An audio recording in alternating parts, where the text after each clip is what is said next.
नमस्कार, आप देख रहे हैं हेडलाइंस न्यूज। दिन भर की ताज़ा खबरों के लिए अभी सब्सक्राइब करें, साथ में बेल आइकन भी प्रेस कर लें। खबरों में आगे बढ़ने से पहले वीडियो को लाइक जरूर करें और अपने दोस्तों के साथ ज्यादा से ज्यादा शेयर करें। और आप किस राज्य शहर से न्यूज को देख रहे हैं, कमेंट में जरूर लिखें। साथ किसानों के लिए सिंचाई अभी गंभीर समस्या बनी हुई है। डीजल की कीमतें ज्यादा होने के चलते पंप सेट से फसलों की सिंचाई करना महंगा साबित हो रहा। बिजली से भी सिंचाई की प्रक्रिया पूरा करना इतना सस्ता नहीं रह गया। इस बीच सोलर पंप किसानों के लिए एक बढ़िया विकल्प उभर कर सामने आया है। प्रधानमंत्री कुसुम योजना के तहत किसान, पंचायत और सहकारी समितियों को सोलर पंप लेने पर 90% तक की सब्सिडी दी जा रही है। इसमें केंद्र और राज्य सरकार दोनों 30% तक की सब्सिडी दे रही है। वहीं 30% लोन बैंक के माध्यम से दिए जा रहे हैं। दिल्ली में डेंगू के बढ़ते मामले लोगों की चिंता बढ़ा रही है। हालांकि अच्छी बात यह है कि इससे अभी तक किसी भी मरीज की जान नहीं गई। राष्ट्रीय राजधानी में अक्टूबर में डेंगू के 939 मामले सामने आए हैं, जिसके बाद इस साल इस बीमारी के मामले की कुल संख्या 1876 हो गई। दिल्ली नगर निगम की तरफ से मंगलवार को रिपोर्ट जारी कर यह जानकारी दी गई। दिल्ली में इस साल मलेरिया के 194 और चिकुनगुनिया के 38 मामले दर्ज किए गए। रिपोर्ट में कहा गया है कि 2017 के बाद से 1 जनवरी से 19 अक्टूबर की अवधि के दौरान दर्ज किए गए डेंगू के मामले सबसे अधिक संख्या है। कांग्रेस की भारत जोड़ो यात्रा तेलंगाना पहुंच चुकी। त्योहार की वजह से 3 दिन के लिए इस यात्रा को स्थगित किया गया है। अभी तक कांग्रेस की इस यात्रा ने अपना सबसे ज्यादा समय चुनावी राज्य कर्नाटक को दिया है, जहां पर राहुल गांधी ने कई लोगों से मुलाकात भी की और उनकी परेशानियों को समझने का प्रयास भी किया। अब उन्हीं परेशानी के आधार पर कांग्रेस कर्नाटक चुनाव के लिए अपना घोषणा पत्र तैयार करने जा रही है। ध्रुव नारायण की अध्यक्षता में एक कमेटी का गठन किया जा रहा है, जिसमें हर उस शख्स को शामिल किया जाएगा जो राहुल गांधी के साथ कर्नाटक में भारत जोड़ो यात्रा में शामिल हुए थे। इस बारे में कर्नाटक कांग्रेस अध्यक्ष डीके शिव कुमार बताते हैं कि ध्रुव नारायण की अध्यक्षता में एक कमेटी बनाई जा रही है। केरल में सरकार और राज्यपाल के बीच तो ठगी ही नहीं रहती। जी हां, आपको बता दें कि लेकिन अब राज्यपाल और विश्वविद्यालय के कुलपति के बीच ठन गई है। इसकी वजह है कि राज्यपाल आरिफ मोहम्मद खान का इस्तीफा मांगना। राज्यपाल आरिफ मोहम्मद खान ने कुलपतियों से 24 अक्टूबर तक इस्तीफा देने की चेतावनी दी थी, जिसके बाद कुलपति केरल हाईकोर्ट पहुंच गए थे और केरल हाईकोर्ट ने कुलपतियों को राहत दे दी थी। केरल हाईकोर्ट ने कुलपतियों को राहत देते हुए कहा था कि वे कुलपति थी, यानी कि राज्यपाल के अंतिम आदेश तक अपने पद पर बने रह सकते हैं। केरल हाईकोर्ट ने यह भी कहा है कि कुलपतियों को केवल तय प्रक्रिया का पालन करके ही हटाया जा सकता है। ऋषि सुनक ब्रिटेन के प्रधानमंत्री बनने जा रहे हैं। वे भारतीय मूल के पहले शख्स है जो ब्रिटेन के पीएम बनने जा रहे हैं। ऋषि सुनक हिंदू धर्म को मानते हैं और अपने धार्मिक विश्वास को बिना संकोच जाहिर करते हैं। ऋषि सुनक के पीएम पद पर ताजपोशी की पुष्टि होने के साथ ही भारत में भी कुछ लोगों ने अल्पसंख्यक और शरणार्थियों के अधिकारों को लेकर सवाल उठाया है। जम्मू कश्मीर के पूर्व सीएम महबूबा मुफ्ती ने कहा है कि जहां ब्रिटेन ने अल्पसंख्यक मूल के एक शख्स को अपने पीएम के तौर पर स्वीकार किया, वहीं भारत अभी भी सीए और एनआरसी जैसे विभाजनकारी कानून में उलझा हुआ है। तमिलनाडु के कोयम्बटूर में वेतन वृद्धि की मांग को लेकर भारी विरोध प्रदर्शन हुआ। कोयम्बटूर नगर निगम के 5000 से अधिक कॉन्ट्रैक्ट वाले सफाई कर्मचारियों ने मंगलवार को अनिश्चितकालीन हड़ताल शुरू कर दी है। संघ के सूत्रों के अनुसार उन्होंने अपनी नौकरियों को नियमित करने और वेतन में वृद्धि की मांग की। हड़ताल के कारण सोमवार को दीपावली के दौरान 1000 टन से अधिक कूड़ा करकट, विशेषकर पटाखे के अवशेष जो सोमवार को फटे थे, ढेर हो गए। कुछ दिन पहले कलेक्टर जीएस समीर और निगम आयुक्त एस प्रताप ने उन्हें इस मामले को देखने और तमिलनाडु सरकार से वेतन बढ़ाने की सिफारिश करने का आश्वासन देने के बाद श्रमिकों ने अपनी हड़ताल वापस ले ली। दिवाली पर जमकर की गई आतिशबाजी के कारण पूरे राजस्थान में प्रदूषण का स्तर बढ़ गया है। प्रदूषण की अक्टूबर माह के शुरुआती आंकड़ों से तुलना करें तो इस बार दिवाली पर प्रदूषण 5 गुना ज्यादा बढ़ गया है। प्रदेश में सबसे ज्यादा प्रदूषण सूर्यनगरी जोधपुर में दर्ज किया गया। वहीं प्रदूषण का आंकड़ा 300 को पार हो गया है। वहीं राजधानी जयपुर में प्रदूषण एयर क्वालिटी इंडेक्स 250 के पार गया है। जयपुर के और जोधपुर के साथ साथ कोटा, अजमेर, उदयपुर तथा अलवर में भी प्रदूषण में इजाफा हुआ है। सर्च इंजन गूगल की मनमानी रोकने के लिए भारतीय प्रतिस्पर्धा आयोग यानी कि सीसीआई ने एक बार फिर जुर्माना लगाया है। प्ले स्टोर नीतियों में अपने दबदबे की स्थिति का दुरुपयोग करने के लिए भारतीय प्रतिस्पर्धा आयोग ने गूगल पर 936.44 करोड़ रुपए का जुर्माना लगाया। अक्टूबर माह में दूसरी बार है जब गूगल पर इस तरह की कार्रवाई हुई है। इससे पहले सीसीआई की ओर से करीब 1338 करोड़ रुपए का जुर्माना लगाया गया था। इस तरह गूगल पर महीने में अब तक 2300 करोड़ रुपए के करीब जुर्माना लगाया जा चुका है। दिल्ली एनसीआर में सब्जियों की कीमत आसमान छूने लगी है। आलू, टमाटर और प्याज को लेकर हर तरह की सब्जियां महंगी हो गई, लेकिन सबसे ज्यादा आलू और प्याज की कीमत ने लोगों को रुला रखा है। जिस आलू की कीमत हफ्ते भर पहले 20 रुपए किलो थी, अब उसे 30 रुपए किलो बेचा जा रहा है। इसी तरह प्याज की कीमत में उछाल दर्ज किया गया।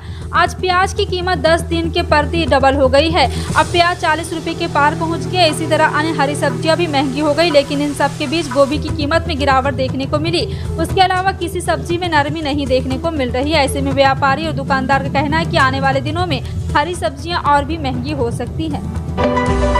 साल का आखिरी सूर्य ग्रहण शुरू हो गया। देश के कई शहरों में इसे देखा जा सकता है। यह आंशिक सूर्य ग्रहण जो सूर्यास्त के साथ ही खत्म हो जाएगा। पंजाब के अमृतसर, हरियाणा के कुरुक्षेत्र, यूपी के लखनऊ समेत कई शहरों में सूर्य ग्रहण देखा गया। लोग इन दौरान पूजा पाठ कर रहे हैं। साथ ही नदियों में स्नान करने के लिए भी श्रद्धालुओं की भीड़ उमड़ी।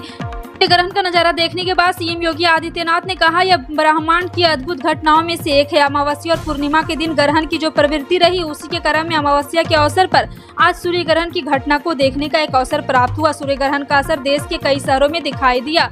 सूर्य ग्रहण के कारण कई हिस्सों में अंधेरा छा गया। वहीं कई लोग अपने घरों में पूजा पाठ करे तो कई लोग डुबकी भी लगा रहे हैं।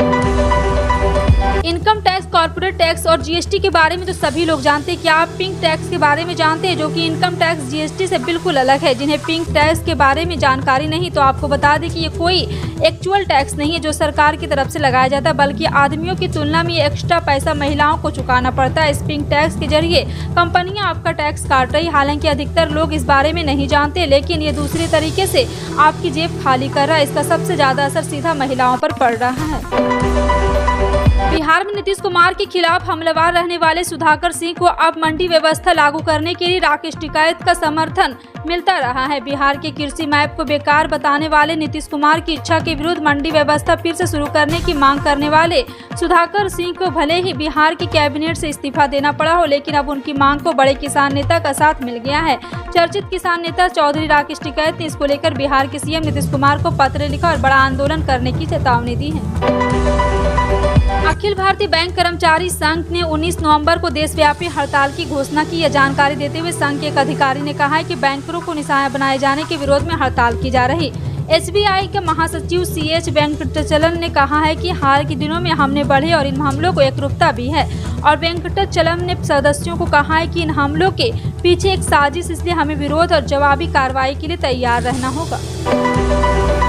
केंद्रीय स्वास्थ्य मंत्रालय ने मंगलवार को कहा कि पिछले 24 घंटों में भारत में 862 नए मामले सामने और 3 लोगों की मौत हुई है। देश भर में मरने वालों की संख्या बढ़कर 5,28,980 हो गई है। 22,549 पर सक्रिय केस लोड देख कुल सकारात्मक मामलों का 0.05% है। पिछले 24 घंटे में 1,503 मरीजों को ठीक होने के बाद कुल संख्या 4,40,93,409 हो गई। नतीजतन भारत का रिकवरी रेट 98.76% है। प्रधानमंत्री जनधन योजना खाताधारक बैंकिंग सेवाओं तक सार्वभौमिक पहुंच के साथ साथ कई वित्तीय लाभों तक पहुंच प्राप्त कर सकते हैं। प्रधानमंत्री जनधन योजना की घोषणा प्रधानमंत्री नरेंद्र मोदी ने 15 अगस्त 2014 को अपने स्वतंत्रता दिवस के संबोधन में की थी और वित्तीय समावेश को बढ़ावा देने के लिए 28 अगस्त 2014 को एक साथ शुरू की गई थी। यह राष्ट्रीय मिशन यह सुनिश्चित करने के लिए शुरू किया गया था कि लोगों के वित्तीय सेवाओं अर्थात बैंकिंग, प्रेषण, ऋषि, बीमा, पेंशन तथा किफायती तरीके से पहुँच हो। प्रधानमंत्री जनधन योजना के खाताधारक इस जीरो बैलेंस खाते में 10,000 रुपये तक का ओवरड्राफ्ट सुविधा प्राप्त कर सकते हैं। जम्मू कश्मीर की पूर्व मुख्यमंत्री और पीडीपी प्रमुख महबूबा मुफ्ती ने ऋषि सुनक के ब्रिटिश पीएम बनने पर प्रतिक्रिया देते हुए भारत सरकार पर तंज कसा। तो कवि कुमार विश्वास ने कहा है कि एक बार फिर से दरअसल ब्रिटेन के इतिहास में ऐसा पहली दफा है जब एशियाई मुल्क का कोई शख्स उसके शीर्ष राजनीतिक पद पर काबिज हुआ हो। इसलिए दुनिया भर से सुनक को लेकर प्रतिक्रियाएं आ रही है। चूंकि सुनक भारत के दामाद है, इसलिए उनकी सफलता पर भारतीयों की ओर से खूब रिएक्शन दिए जा रहे हैं। इसी फहरिस्त में महबूबा मुफ्ती ने भी प्रतिक्रिया दी है। देश के प्रधानमंत्री नरेंद्र मोदी ने 12वीं किस्त के 2,000 रुपये दिवाली से पहले भेज दिए थे। अभी भी कई ऐसे किसान हैं जिनके अकाउंट में 2,000 रुपये नहीं पहुंचे। इस बार करीब 8 करोड़ किसानों के अकाउंट में 16,000 करोड़ रुपए ट्रांसफर किए हैं, जबकि 11वीं किस्त में 21,000 करोड़ रुपए भेजे गए थे। 11वीं किस्त के पैसे 10 करोड़ किसानों को मिले थे। अगर आपके अकाउंट में अब तक पीएम किसान सम्मान निधि योजना के पैसे नहीं आए हैं तो परेशान होने की जरूरत नहीं है। कुछ आसान उपायों की आप पता लगा सकते हैं आपको 12वीं किस्त के पैसे क्यों नहीं मिले हैं। कोरोना कोरोना के बाद इस साल दिवाली की अनोखी चमक है। दिवाली प्रकाश का उत्सव है। एक ऐसा समय लोग दीपक जलाकर प्रकाश पर्व मनाते थे।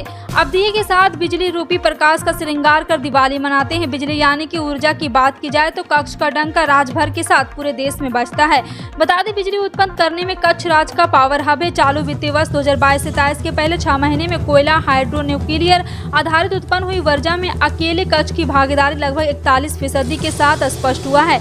ऐसे में वर्तमान में बीते साल की तुलना में कच्छ में 1452 मिलियन यूनिट अतिरिक्त बिजली उत्पादन कच्छ में हुआ। आपका इन सभी खबरों पर क्या कहना है कमेंट सेक्शन में टाइप करके जरूर बताएं। इसी तरह की पल पल की अपडेट जानने के लिए जुड़े रहें आप अपने हेडलाइंस न्यूज के साथ। मिलते हैं अगली बड़ी खबर में, तब तक के लिए जय हिंद।